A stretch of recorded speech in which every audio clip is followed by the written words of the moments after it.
Hello everyone, welcome to Pitambra Educators. In this video, we are going to discuss Unit 4 Work Integrated Learning ITTMA for class 12th IT students. We already know that this unit is of 5 marks, and from this unit we can see कि in the sample paper एक question आया है which is of 1 mark and another question is long answer question. ये था very short answer question and this is long answer question which is of 4 marks.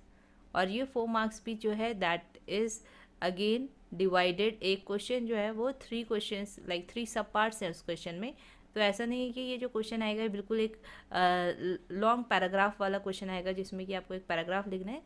It will B divided into सब parts. तो ये जो unit है ये बहुत easy है. इसमें आपको डेटाबेस कहाँ पे यूज़ कर सकते हैं, डेटाबेस मैनेजमेंट सिस्टम किस किस सेक्टर में यूज़ कर सकते हैं, फिर जिस सेक्टर में हम यूज़ कर रहे हैं तो उससे रिलेटेड क्या टेबल्स फॉर्म होंगी, क्या स्कीमा होगा, and what functions will be created for that particular database management system. We are going to discuss that. So let's begin. As we have already discussed database management concepts in term 1, आपका जो unit थी that is related to SQL database, उसमें आप पहले ही पढ़ चुके हैं कि डेटाबेस मैनेजमेंट कॉन्सेप्ट्स क्या होते हैं और एसक्यूएल के थ्रू कैसे हम डेटाबेस क्रिएट कर सकते हैं, कैसे रिकॉर्ड इंसर्ट करते हैं उसमें, और कैसे डेटा जो है मैनिपुलेट कर सकते हैं and how we can access the information from the database. Now in this unit we will discuss कि कौन कौन से ऐसे डोमेन्स हैं जहाँ पे डेटाबेस मैनेजमेंट सिस्टम यूज़ होता है. सो यहाँ से आपका 1 मार्क्स का क्वेश्चन भी बन सकता है like what are the work areas where और what are the domains where database applications can be use. तो आपको पता होना चाहिए यहाँ पे बहुत सारी एप्लीकेशन बहुत सारे डोमेन्स दिए हुए हैं, एजुकेशन सेक्टर, बैंकिंग, हॉस्पिटल्स.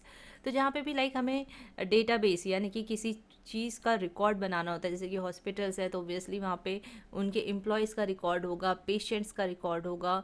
ऐसे government sector, companies, e commerce, airlines, railways, तो आप कुछ भी मेंशन कर सकते हैं. इवन स्कूल्स ना, तो एजुकेशन लिखा ही है तो आप स्कूल्स भी लिख सकते हैं. Telecommunication, hotels. Now we will see that database management system जो है वो कैसे एजुकेशन सेक्टर में यूज़ होगा for storing information such as student detail, marks and result. तो स्टूडेंट डिटेल्स, स्टूडेंट की अटेंडेंस, मार्क्स, रिजल्ट. तो आप देखते होंगे कि आपके टीचर्स सॉफ्टवेयर में सारी एंट्री करते हैं या फिर रजिस्टर बनाते हैं. तो जो रजिस्टर होता है दैट इज़ मैनुअल डेटाबेस ना, वो मैनुअली बना रहे हैं एक तरीके से डेटाबेस.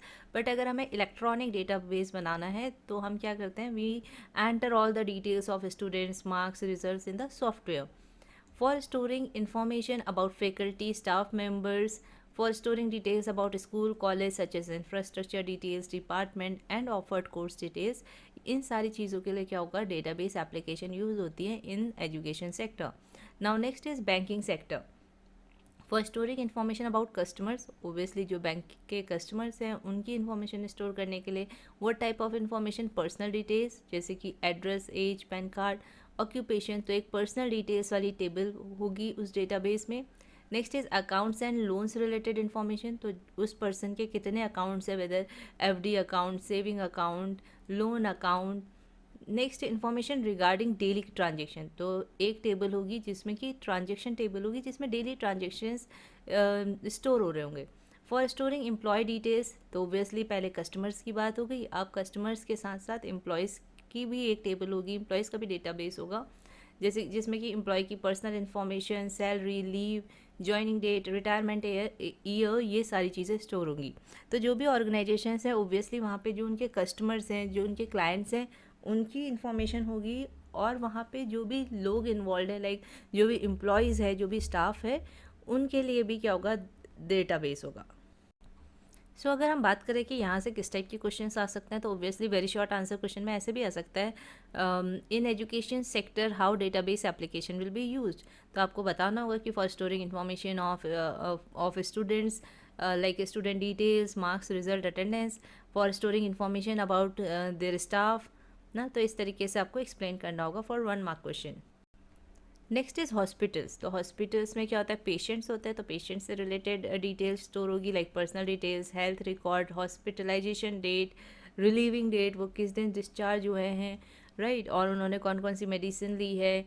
ये सारी चीज़ें भी क्या होगा, health record, these all will be recorded in the database. For storing information regarding doctors, nurses, staff members, rooms, medical equipment and medicine. तो ये यूनिट अगर आपने एक बार रीड कर ली ना, तो आप आराम से इस यूनिट के क्वेश्चंस कर सकते हैं।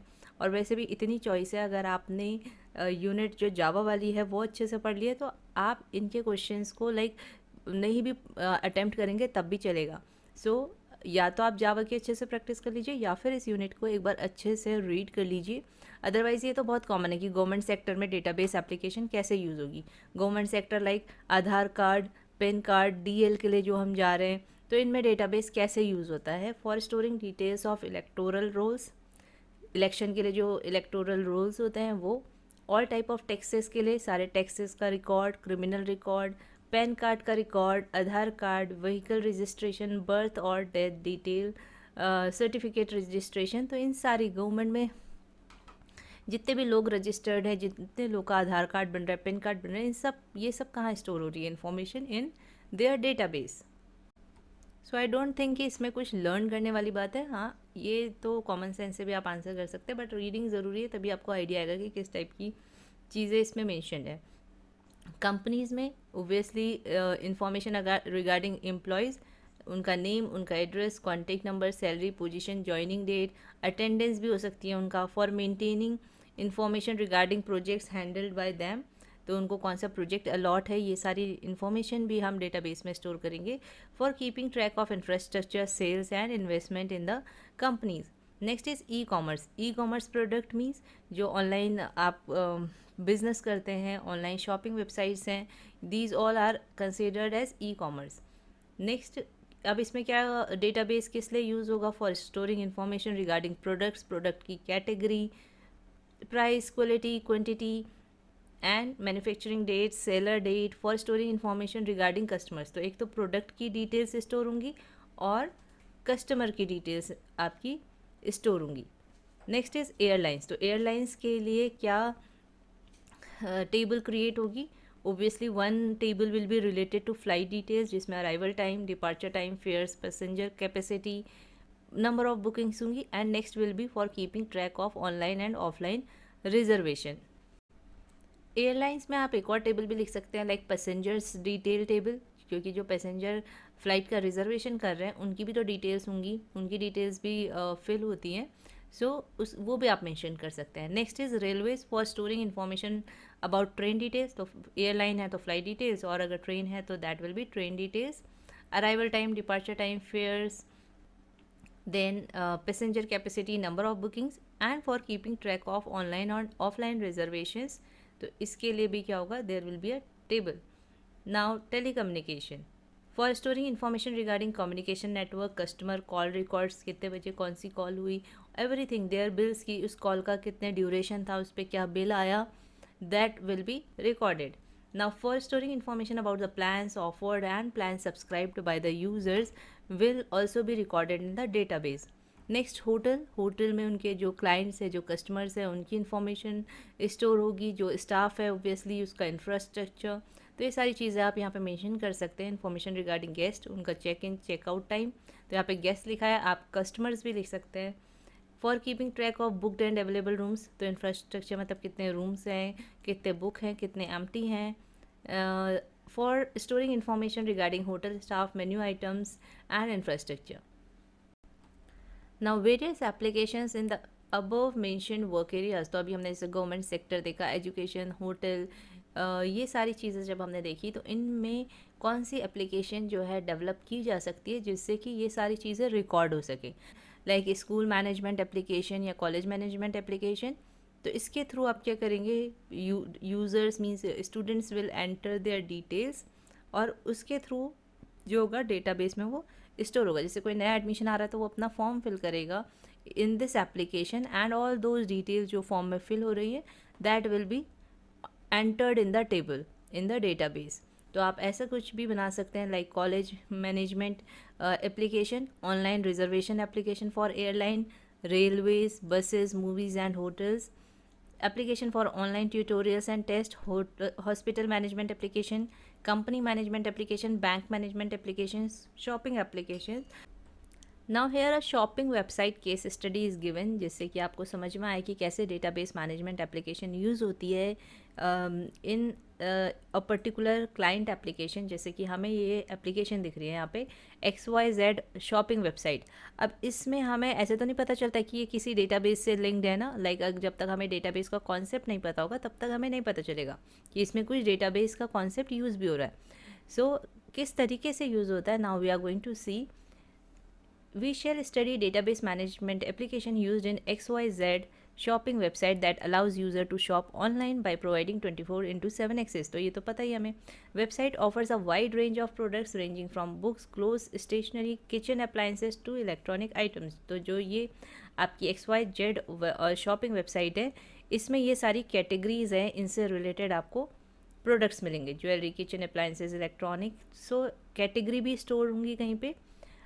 अ customer can select items to be purchase by putting them in shopping cart. तो सारे आइटम्स क्या होते हैं, एक शॉपिंग कार्ट में भी आपके स्टोर होते हैं, फिर वहाँ से पेमेंट होता है।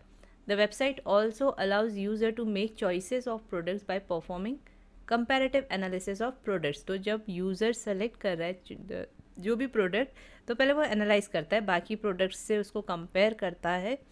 The order can be completed by choosing to pay through cash on delivery option. तो किस क्या क्या ऑप्शन है डिलीवरी के, COD, credit card and debit card, net banking. Once the payment is made, goods will be delivered at the specified address by the customer. तो ये तो general है, ये तो हम अपना ऑपरेटिंग वेब बेस्ड एप्लीकेशन में भी पढ़ चुके हैं कि कैसे ऑनलाइन साइट वर्क करती है। अब इसमें मेन आता है कि आपकी क्या क्या टेबल्स इसके लिए चाहिए होंगी। इवन आपने सैम्पल पेपर में भी देखा होगा कि आपको दिया था कि लाइक इस चीज़ के लिए हमें डेटाबेस क्रिएट करना है, तो इसमें कौन कौन सी पॉसिबल आपकी टेबल्स हो सकती है, या फिर अगर एक पर्टिकुलर टेबल दी है तो उसमें सैम्पल पेपर में ऐसा क्वेश्चन था कि इस डेटाबेस के लिए ये टेबल है और इस टेबल में आप कौन कौन सी स्कीमा क्रिएट कर सकते हैं या कौन कौन से फील्ड हो सकते हैं, राइट। तो ऐसा भी पूछा जा सकता है कि उसमें आप प्राइमरी की भी आइडेंटिफाई करिए, एक टेबल देखिए जिसमें क्या क्या पॉसिबल आपके कॉलम्स हो सकते हैं वो बताइए, उनका डेटा टाइप बताइए, उनका डिस्क्रिप्शन बताइए, and then you have to identify the primary key also. तो जैसे यहाँ पे अगर हम बात करें शॉपिंग वेबसाइट की, तो एक टेबल पॉसिबल है दैट इज़ कैटेगरी, जिसमें कि जो भी कैटेगरीज हैं लाइक बुक्स हैं या क्लॉथ्स हैं या फिर आपके ज्वेलरी है, ये सारी इंफॉर्मेशन स्टोर होगी। तो उसमें क्या कॉलम हो सकते हैं, that can be category ID. Categories को आईडी अलॉट होगी जिसको हम प्राइमरी की बनाएंगे because this ID will be unique. Next can be name, category name like jewellery, clothes, books. तो हमें कैटेगरी नेम भी स्टोर करना होगा and their description. Now the type, category ID can be varchar also, like अगर category ID ऐसे है P001, तो ये क्या होगा, ये वेरकर में आएगा। बट अगर सिंपल 001 सिंपल इंटीजर्स है, then we can write data type int and then size of the ID, size of this ID यहाँ पे अभी 10 मेंशन है। एंड अगर आप वेरकेयर करेंगे तो वेरकेयर का भी यानी कितने कैरेक्टर्स आ सकते हैं, कितने डिजिट हैं, ये साइज़ आपको मेंशन करना होता है। सो वेरकेयर 20, वेरकेयर 40। तो इसमें कुछ ऐसा नहीं है, आप साइज़ कितना भी मेंशन कर सकते हैं, इवन 5 भी मेंशन कर सकते हैं। So answer will be correct. अब प्राइमरी की, कैटेगरी आईडी, और इनको डिस्क्राइब करना है, इनका डिस्क्रिप्शन लिखना इज़ वेरी इजी। नेम क्या है, नेम ऑफ कैटेगरी है, and description is description of category. And what is schema, schema में आपको क्या करना होता है, you have to write the name of the table and inside parenthesis, inside the bracket you have to write the field names by just putting the comma. तो sample paper में आपने देखा होगा कि ऐसा क्वेश्चन आया कि राइट इट्स स्कीमा। तो स्कीमा में क्या होता है, we have to write the table name और ब्रैकेट में हम जो भी उसके कॉलम हो सकते हैं possible, we have to mention that. Now next table will be related to product. This table stores the details of the product available for the shopping. So schema can be product, उसमें क्या columns होंगे, product ID, name, category ID, price, quantity, discount, brand, colour, size, seller ID and description. और फिर obviously हम इनके remarks या description तो दे ही सकते हैं, that this will be the product number, this will be the name of the product, category to which product belongs, and then price and quantity. अब यहाँ पे कैटेगरी आईडी क्यों रखी है, because product always belongs to a category, so यहाँ पे आपको याद होगा like if there are two tables जो एक दूसरे से लिंक कर सकते हैं, क्योंकि यहाँ पे जो प्रोडक्ट है ओब्वियसली वो किसी ना किसी कैटेगरी से तो बिलोंग करेगा ही। जैसे अगर जावा है, जावा तो ये एक बुक होगी, जावा बुक, तो ये बुक कैटेगरी को बिलोंग करेगी। So every product will belongs to some category. तो हमें इन दोनों टेबल को क्या करना होगा, लिंक करना होगा। So here we have to take one column common. तो यहाँ पे कैटेगरी आईडी जो प्राइमरी की है हम उसे यहाँ पे मेंशन कर लेंगे। सो वी नो कि जब यहाँ पे एक प्राइमरी की होती है और हम उसे दूसरे टेबल में मेंशन करते हैं, so it will be a foreign key for this table, for this child table, क्योंकि प्रोडक्ट टेबल जो है वो कैटेगरी टेबल पे डिपेंड कर रही है और इसका जो यहाँ पे प्राइमरी की है कैटेगरी आईडी हमने यहाँ यूज़ की है, so it is a foreign key for this. तो ये सारे कॉन्सेप्ट आपको पता होने चाहिए कि हाँ, अगर मान लीजिए ऐसा आ जाता है कि identify the product, identify the foreign की एंड प्राइमरी की in the product table for that table will be the part of shopping website. तो आपको पता होना चाहिए कि किस तरीके से आप फॉरेन की आइडेंटिफाई करेंगे और किस तरीके से प्राइमरी की आप आइडेंटिफाई कर सकते हैं। सो यहाँ पे हम सैम्पल पेपर में भी देख लेते हैं एक बार किस तरीके का क्वेश्चन आया है। How database management concepts are helpful in government sector. तो ऑब्वियसली आपको लिखना होगा कि for storing details like Aadhaar card, PAN card, for storing the details of electoral rolls ना। तो जो जो पॉइंट्स वहाँ पे मेंशन है यू कैन मेंशन दैट, या फिर आप अपने मन से भी लिख सकते हैं। For storing the employees information, obviously government sector में भी तो एम्प्लॉयज़ वर्क करेंगे तो उनकी भी इन्फॉर्मेशन स्टोर करने के लिए डेटाबेस मैनेजमेंट कॉन्सेप्ट यूज़ हो सकता है। Next question, a hospital is making database of patient and staff, doctor tables include. तो ये डॉक्टर की टेबल है जिसमें ये सारी चीज़ें हैं और हमें क्या करना है, पेशेंट टेबल की डिटेल्स देनी है। डिटेल्स मीन्स उसमें कौन कौन से कॉलम होंगे, उनका क्या डेटा टाइप होगा और उनका एक बार डिस्क्रिप्शन जो भी कॉलम नेम है। और schema, schema is this one is schema, आप देख सकते हैं। तो आपको ये डिस्क्रिप्शन देना है along with schema for patient. तो ये हमने सैम्पल पेपर में पहले से डिस्कस किया था, तो अब आपको आइडिया आ गया होगा कि इस टॉपिक से कैसे क्वेश्चन बन सकते हैं। So you should know for a particular table किस तरीके के कॉलम नेम हो सकते हैं, उनका डेटा टाइप क्या होगा। तो अगर इंटीजर टाइप का कोई भी वैल्यू, जिनमें इंटीजर वैल्यू होंगी किसी कॉलम में, लाइक कॉन्टैक्ट नंबर यानी कि मोबाइल फ़ोन नंबर या फिर लैंडलाइन नंबर, तो उसमें तो सिर्फ डिजिट्स होती है तो it will B integer. ID जो है आप इंटीजर भी मेंशन कर सकते हैं, आप वेरकेयर भी कर सकते हैं। पासवर्ड विल बी वेरकेयर क्योंकि उसमें डिजिट्स भी होते हैं, कैरेक्टर भी होते हैं। तो ऐसी चीज़ें, ऐसा कॉलम जिसमें वैल्यूज़ में आपका कैरेक्टर भी हो सकता है, नंबर भी हो सकता है, देन इट विल बी वेरकेयर, और उसके साथ आपको साइज़ मेंशन करना होता है। सो यहाँ पे कुछ और ऐसी टेबल्स दी है like wish list. Wish list में क्या होता है, हमें जो भी प्रोडक्ट ख़रीदने हैं हम उन्हें पर अभी नहीं ख़रीदना चाहते हैं, फ्यूचर में हम ख़रीदेंगे, तो उन्हें हम विश लिस्ट में ऐड करते हैं। तो उसके लिए क्या होगा, ऑब्वियसली हमारी आईडी स्टोर होगी एंड प्रोडक्ट आईडी जो हमें परचेस करना है, और कैटेगरी आईडी भी हो सकता है, अगर आप चाहे तो यहाँ पे कैटेगरी आईडी भी मेंशन कर सकते हैं। Next is order. Order table में हम क्या करेंगे, ऑर्डर की आईडी होगी, कस्टमर आईडी होगी, प्रोडक्ट हम जो खरीद रहे हैं that will be there, shipment ID, order date, current status. तो ये सारी चीज़ें आपको देखनी है। शिपमेंट में shipment ID, details, shipment date कि हम किस दिन शिपमेंट, मतलब हमारा जो भी प्रोडक्ट है वो किस दिन शिप होगा। Next is payment. पेमेंट में क्या होगा, ऑर्डर आईडी भी होगी, पेमेंट आईडी भी होगी, payment amount, payment date, mode of payment. Mode of payment में क्या होगा कि किसके थ्रू पेमेंट किया गया है, वेदर डेबिट कार्ड या फिर क्रेडिट कार्ड या नेट बैंकिंग, यूपीआई या फिर कैश ऑन डिलीवरी या फिर किसी ई गिफ्ट वाउचर के साथ। अब ये बहुत इंपॉर्टेंट है, इससे सैम्पल पेपर में तो कोई क्वेश्चन आया नहीं है, बट ऐसा हो सकता है कि आपसे पूछा जाए कि रिलेशनशिप बिटवीन दीज, मतलब आपको कुछ टेबल्स दे दी जाएँ किसी पर्टिकुलर डेटाबेस की और आपसे पूछा जाए कि इनके बीच में क्या रिलेशनशिप होगा। सो मोस्टली जब भी क्वेश्चन पूछा जाता है तो आपकी बुक से ही पूछा जाता है, आपने भी देखा होगा लास्ट टर्म 1 में। तो यहाँ पे देखिए कैसे करेंगे आप, पहली टेबल लाइक प्रोडक्ट टेबल और कैटेगरी टेबल बनाएंगे, और प्रोडक्ट टेबल क्या है, बिलोंग्स टू, जितने भी प्रोडक्ट हैं वो कैटेगरी को बिलोंग करते हैं। So you will write like this, you will draw like this an arrow और लिखेंगे belongs to. Next is person क्या कर सकता है, ऑर्डर कर सकता है प्रोडक्ट को। तो आप क्या कर सकते हैं, एक ऑर्डर टेबल बनाएंगे और ऑर्डर में क्या होगा, प्रोडक्ट। तो आप ऐसे करके यहाँ पे एरो करके कंटेंट्स लिख सकते हैं। नाउ प्रोडक्ट कौन ऑफर करता है, सेलर प्रोडक्ट बेच रहा है तो आप एक सेलर का टेबल का बॉक्स बनाएंगे और फिर लिखेंगे ऑफर्ड बाय, तो ये प्रोडक्ट जो है ऑफर्ड बाय है सेलर। अगर आप इस तरीके से एरो बनाते हैं, अगर आपने एरो सेलर से लेके प्रोडक्ट को बनाया है तो आप क्या करेंगे, offers, seller offers product. Next is order, क्या होगा, शिप होगा, तो यहाँ से ऐसे करके कंटेन्स, यानी कि जो शिपमेंट है वो क्या कंटेन करता है, ऑर्डर टेबल को कंटेन करता है, ऑर्डर के जो भी ऑर्डर आईडी है, ऑर्डर डिटेल है वो कंटेन करता है। नाउ पेमेंट, पेमेंट किसके लिए किया जा रहा है, ऑर्डर के लिए। ऐसे ही विश लिस्ट होगी, तो विश लिस्ट किस लिए होती है, अगेन प्रोडक्ट उसमें कंटेन होता है तो प्रोडक्ट को वो करेगी। और विश लिस्ट जो होती है कस्टमर की भी इंफॉर्मेशन होल्ड करती है। अभी हमने देखा था विश लिस्ट में क्या था, कस्टमर आईडी थी एंड प्रोडक्ट आईडी थी, तो ये दोनों से रिलेट कर रही थी, इसलिए हम इसको लिंक कर रहे हैं यहाँ पे कि ये कंटेन कर रही है प्रोडक्ट और ये बिलोंग कर रही है कस्टमर को, एक पर्टिकुलर कस्टमर को बिलोंग करती है विश लिस्ट। नेक्स्ट ऑर्डर जो है, ऑर्डर किस किस से लिंक करता है, ऑर्डर में प्रोडक्ट आ रहा है, ऑर्डर में शिपमेंट डिटेल्स आ रही हैं, ऑर्डर पेमेंट से भी लिंक्ड है, और कस्टमर जो है ऑर्डर प्लेस करता है तो कस्टमर से भी रिलेट करता है। तो यहाँ से आप इससे भी पता चल जाएगा आपको, जब आप अपनी ये टेबल्स देखेंगे तो इसमें क्या क्या चीज़ें यूज़ हो रही है उसके थ्रू भी आप यहाँ पे इसको लिंक कर सकते हैं।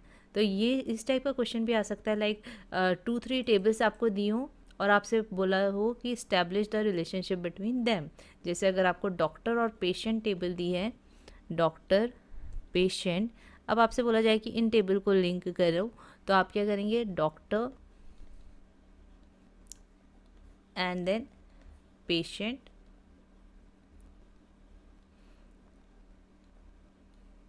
तो डॉक्टर ट्रीट्स पेशेंट कर सकते हैं आप। Now next topic is functionality. Functionality means जो आपकी शॉपिंग एप्लीकेशन है जो कि क्रिएट हो रही होगी थ्रू जावा, तो इसमें क्या क्या फंक्शंस होंगे जिसके थ्रू आप डेटाबेस को मैनेज कर सकते हो।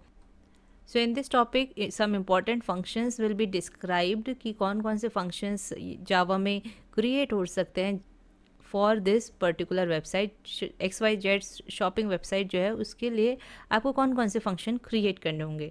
सो फर्स्ट ऑफ ऑल एक कैटेगरी टेबल है, तो कैटेगरी टेबल में जब हमें क्या करना होगा, कैटेगरीज एंटर करनी होंगी या डिलीट करनी होंगी या कुछ मॉडिफिकेशन करना है कैटेगरीज में या फिर डिस्प्ले करनी है कैटेगरीज, तो हम क्या करेंगे, किस तरीके से फंक्शन क्रिएट करेंगे। तो इसमें आपको देखिए फंक्शन डिफाइन नहीं करना है, तो ओब्वियसली आपसे क्वेश्चन जो है फंक्शन डिफाइन करने के लिए नहीं आएंगे। आपसे ये पूछा जा सकता है कि what are the possible functions for this particular table, जैसे आपसे स्कीमा पूछा जा रहा है या टेबल की डिज़ाइन पूछी जा रही है, यानी कि फील्ड नेम, फील्ड टाइप, तो ऐसे ही आपसे फंक्शंस नेम पूछे जा सकते हैं। तो आपको पता होना चाहिए कि कैटेगरी में क्या फंक्शंस पॉसिबल हैं। इंसर्ट कैटेगरी, डिलीट हो सकती है category, modify category, display category. In the same way, for making some changes in the product, you can use modify product function. ऐसे product insert करना है in the product table, then you can use insert product function, delete product function, display product function. तो इसे category था, same way में आपका product के लिए भी है function.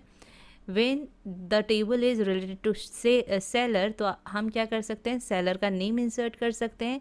So function will be insert seller, delete seller, modified seller, अगर सेलर का सेलर आईडी चेंज हो गया है then we can change it, या कुछ इन्फॉर्मेशन चेंज हुई है, एड्रेस चेंज हुआ है लेट्स से, तो एड्रेस चेंज हो गया तो we will modify the seller details. In the same way display seller. Now next table is customer, तो अगर कस्टमर टेबल है तो हमें उसमें क्या फंक्शन बनाने होंगे, हम इंसर्ट कर सकते हैं कस्टमर, जब कस्टमर साइन अप करेगा तो साइन अप में जो भी डिटेल्स आएंगी वो हम यहाँ पे एंटर करेंगे। Next is modify customer. Next is अगर टेबल आपकी विश लिस्ट है तो आप उसके लिए एक क्लास क्रिएट करेंगे विश लिस्ट, और फिर उसमें फंक्शन क्या बनाएंगे, insert wish, delete wish and display wish. Next is payment, payment में सिर्फ इंसर्ट होगा payment. Next is order, order में क्या होगा, इंसर्ट होगा ऑर्डर, डिलीट होगा ऑर्डर, मॉडिफाई भी हो सकता है, मॉडिफाई ऑर्डर भी हो सकता है, या फिर डिस्प्ले ऑर्डर भी हो सकता है। Now last table is shipment, तो शिपमेंट में क्या होगा, इंसर्ट शिपमेंट डिटेल्स, तो यहाँ पे हम शिपमेंट डिटेल्स इंसर्ट कर सकते हैं। So here this chapter is complete. इस चैप्टर में कुछ है नहीं ज़्यादा, बस आपको टेबल्स पता होनी चाहिए फॉर अ पर्टिकुलर डेटाबेस, और उस टेबल में क्या पर्टिकुलर कॉलम्स हो सकते हैं, वो टेबल्स आपस में कैसे लिंक हो सकती हैं, क्या रिलेशन हो सकता है उनके बीच में, और क्या फंक्शन एक पर्टिकुलर टेबल के लिए हो सकते हैं। ये सारी चीज़ें आपको मतलब एक तरीके से प्रैक्टिस करनी है। ये कॉमन सेंस वाला टाइप का ही क्वेश्चन है, बट एक बार आप इस यूनिट को अच्छे से रीड कर लीजिएगा। अदरवाइज़ आप देख सकते हैं कि ये जो क्वेश्चन है ये चॉइस में आ रहे हैं। अगर आपने जावा अच्छे से पढ़ी है तो आपको ये क्वेश्चन अटेम्प्ट करने की ज़रूरत नहीं पड़ेगी। सो आई होप कि आपको ये यूनिट क्लियर हो गई होगी, इसमें क्या चीज़ पढ़नी है और क्या नहीं पढ़नी है ये आपको समझ में आ गया होगा। If you find this video helpful for the preparation of your exam तो प्लीज़ लाइक करिएगा, कमेंट करिएगा, और अगर कोई डाउट है तो you can ask in comment box, otherwise अपना फीडबैक दीजिएगा in comment box. And I wish you all the best for your exams, pre-board exams, and thank you for watching this video.